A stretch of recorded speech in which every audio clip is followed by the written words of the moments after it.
हरे शरणं हरे शरणं हरे शरणं हरे शरणं। जय श्री कृष्ण। संडे सत्संग में सभी का स्वागत है। गुरुदेव और श्री कृष्ण को याद करते हुए शुरू करते हैं आज का सत्संग। गुरु गोविंदो एक है दूजा सब आकार, आपा मेटे हरि भजे तब पावे दीदार। गुरु और परम पुरुष एक हैं, गुरु और परमात्मा एक हैं, उनमें कोई भेद नहीं, क्योंकि सद्गुरु ही एक ऐसे हैं जो परम पुरुष में समा सकते हैं, गोविंद से एकाकार हो सकते हैं, तद्रूप हो सकते हैं। गुरु को साधारण मनुष्य समझने की भूल कभी नहीं करनी चाहिए। उनमें और गोविंद में कोई फर्क नहीं, और ये फर्क जब तक हमें दिखता है तब तक हम गुरु के हुए ही नहीं, क्योंकि हम कह तो देते हैं कि हम गुरु के शरणागत हैं, उनका हमने नाम लिया है, उनसे हमने दीक्षा ली है, पर जब तक हम गुरु और भगवान में फ़र्क करते हैं तब तक हमारी गुरु से प्रीति नहीं। जब गुरु और भगवान एक जैसे दिखने लगें, गोविंद को देखने के लिए जो नज़र उठती है वो गुरु पर आकर ठहर जाए, गुरु के भीतर ही परमात्मा का दीदार हो जाए, तब समझ लीजिए कि जीव का कल्याण हो गया। तो आपा मेटे हरि मिटे, मतलब अपने आप को मिटाकर जिसने हरि को भजा वो दीदार पाता है। तो जब तक मैं हूँ का भाव रहता है, जब तक ये भाव रहता है कि मेरा नाम, मेरा शरीर, मेरा मान, मेरा जो सम्मान है, एग्जिस्टेंस है समाज में, जब तक उसका बोध रहता है, हम नतमस्तक होते हैं। सिर्फ सर को झुकाने से बंदगी नहीं होती। जब हम पूर्ण रूप से समर्पित हो जाएं, शून्य हो जाएं, अपने आप को मिटा दें, जिस तरह गोपियाँ हुई, गोपियों ने अपने नाम तक को मिटा दिया। अगर हम भागवत पढ़ते हैं तो हम पढ़ते हैं कि किसी भी गोपी का नाम भागवत में नहीं लिखा। इनफैक्ट राधा जी का भी नाम भागवत में कहीं नहीं है, ऐसा संत कहते हैं। तो जब उन्होंने अपनी नाम की जो पहचान है, जो एक नॉर्मल, एक ज़रूरी पहचान है कि जब तक आप किसी का नाम नहीं लेंगे तब तक कैसे पहचानेंगे, तो वो नाम भी उन्होंने ठाकुर को समर्पित कर दिया कि तेरे नाम से है पहचान मेरी, तेरी वजह से ही मेरा अस्तित्व है, अदरवाइज मैं कुछ भी नहीं हूँ। तो जब ठाकुर के आगे नतमस्तक हो, गुरु के आगे नतमस्तक हो, तो इस तरीके से हो कि अपने आप को मिटा दो, अपने आप को खो देना ही भक्ति है।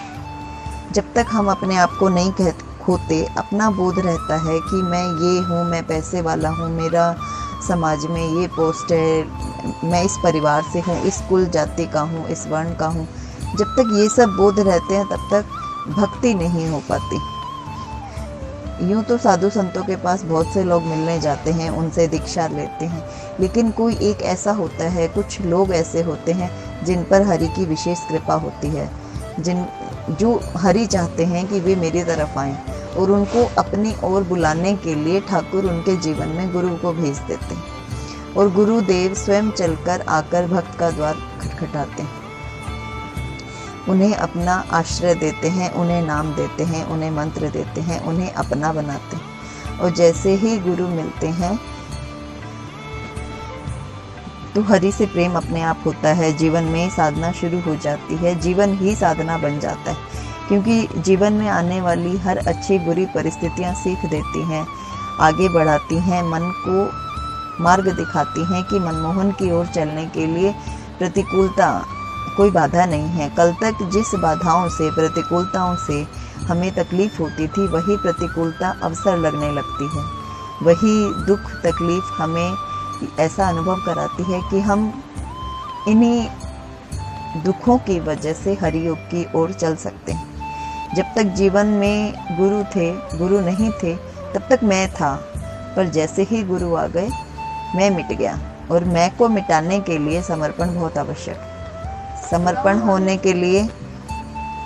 करने के लिए हमें झुकना पड़ेगा, मन को झुकाना पड़ेगा, क्योंकि तन तो झुक जाता है, लेकिन समर्पण मन का विषय है कि मन झुकता है कि नहीं झुकता। जब मन झुक जाए तो बात बन जाती है। संतन के संग लाग रे, तेरी अच्छी बनेगी, अच्छी बनेगी, तेरी बिगड़ी बनेगी। संतन के संग लाग रे, तेरी अच्छी बनेगी। संतों की सेवा, संतों के संग रहना, संतों का सानिध्य पाना परमात्मा की कृपा के बिना संभव नहीं। और जो ही जीवन में गुरु आते हैं तो अंधेरा मिट जाता है, क्योंकि गुरु का मतलब ही यही है कि अंधेरे से निकाल कर आपको प्रकाश में ले आना। सुख दुख से ऊपर एक अवस्था है आनंद की, क्योंकि सुख आता है तो सुख दिन की तरह है। दिन का उजाला जैसे हुआ, पूरा दिन हम रोशनी में रहे, अपने सारे कार्य किए, वैसे ही सुख में सुख आता है, हम खुश होते हैं, नाचते गाते हैं, उत्सव मनाते हैं। तो गहरी अंधियारी रात भी आती है, वैसे ही दुख भी आता है, लेकिन हर दुख के बाद सुख है, सुख के बाद दुख है। तो ये निरंतर एक प्रकृति का चक्र है जो कि सतत चल रहा। लेकिन गुरु जो हैं वो सुख दुख के चक्र से ऊपर उठा देते हैं। सुख दुख से ऊपर है आनंद की अवस्था। तो जो साधक है वो जब आंख बंद करके बैठ जाता है, भजन करने बैठ जाता है, तो उसे दिन रात का पता ही नहीं चलता, क्योंकि वो किस में डूब गया? आनंद में।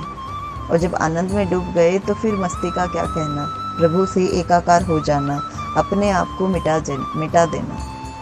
जीवन में गुरु के आते ही लगन लग जाती है, परमात्मा के प्यारे हो जाते हैं, क्योंकि गुरु जीवन में आ गए। और गुरु होने के लिए, गुरु से मिलने के लिए कोई प्रयास नहीं करने पड़ते।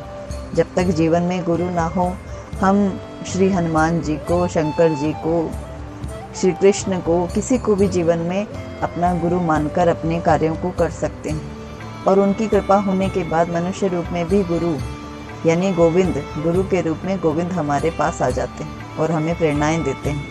और गुरु वैसे भी कोई मनुष्य शरीर नहीं है, गुरु तो एक शक्ति है जो हमारे भीतर बैठकर हमारे मार्गों को प्रशस्त करती है। गुरु हमें बताते हैं कि हमें कैसे करना है, क्या करना है।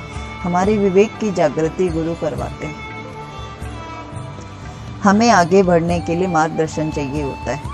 संसारिक कार्यों के लिए जिस तरह प्रेरणाएं हमें अपने घर परिवार से मिलती है, माता पिता से मिलती है, वैसे ही आध्यात्मिक जीवन के लिए प्रेरणा हमें गुरु से मिलती है। जब तक जीवन में गुरु ना हो, जीव साधन नहीं कर पाता।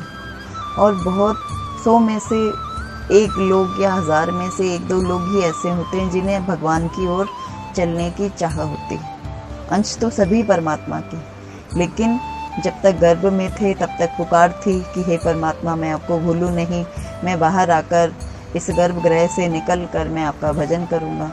लेकिन जैसे ही गर्भगृह से बाहर आता है, वह माया में फंस जाता है। माया के चक्कर में ऐसा फंसता है कि वो सब कुछ याद रखता है पर परमात्मा को भूल जाता है। अपना जो परमात्मा से एक सतत संबंध है, प्रगाढ़ संबंध है, उसे भूल जाता है।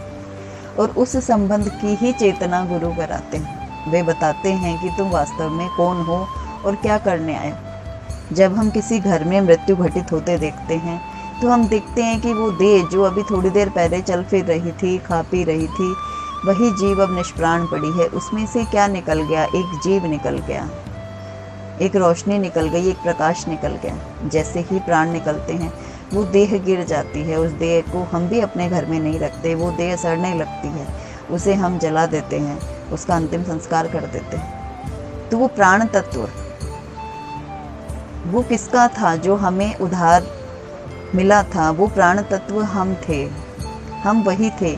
जैसे ही हमने उस देह को छोड़ा, वैसे ही वो देह नष्ट हो गई, खत्म हो गई। तो हम बोलते हैं कि मृत्यु हो गई। और वो जो प्रकाश था वो उसी के पास चला जाता है जिसका है। अतः उस परम प्रकाश से मिलने के लिए जीते जी प्रयास करते हैं तो फिर आवागमन के चक्र से मुक्ति मिल जाती है। अगर हम प्रयास नहीं करते तो फिर वापस इस धरती पर, इस समाज में, इस संसार में आना पड़ता है और जीव तरह तरह की यातनाएं, दुख भोगता है और हर बार रोता चिल्लाता है कि अब की बार तो योनि मिली प्रभु, पर मैं आपका भजन करूँगा, और जैसे ही जन्म लेता है फिर वापस भूल जाता है, फिर मृत्यु को प्राप्त होता है, फिर वापस जन्म होता है। तो ये चक्र चलता रहता है। इन योनियों की भटकाव से, आवागमन के चक्र से मुक्ति के लिए भजन ही आवश्यक। और जब तक भजन नहीं करते तब तक कल्याण नहीं होता। हमारे भारतवर्ष में इतने साधु हुए, इतने संत हुए, इतने भक्त हुए, उनसे प्रेरणा सब नहीं ले पाते। सब उनकी बात तो कर लेते हैं, उनके बारे में पढ़ भी लेते हैं, लेकिन उनकी राह पर कोई नहीं चलना चाहता। बहुत कम लोगों को वो भाव मिलता है कि हम भी ऐसा करें। कौन मीरा बाई बनना चाहता है? मीरा तो हम सभी के बीच में, हमारे हृदय में विद्यमान है। गिरधर भी प्रकट ही हैं, कण कण में ईश्वर का वास है। लेकिन मीरा होना मुश्किल हो जाता है, प्रहलाद होना मुश्किल हो जाता है, क्योंकि कोई चलना नहीं चाहता। सबको संसारिक सुख भोग की लगी होती है, कामनाओं की लगी होती है कि हम इन्हीं में डूबे रहें। सुख भोग नहीं भोगेंगे तो हमारा जीवन व्यर्थ हो जाएगा। लेकिन उन मूढ़ मनुष्यों को ये नहीं पता होता कि हम भजन नहीं करेंगे तो हमारा जीवन व्यर्थ हो जाएगा।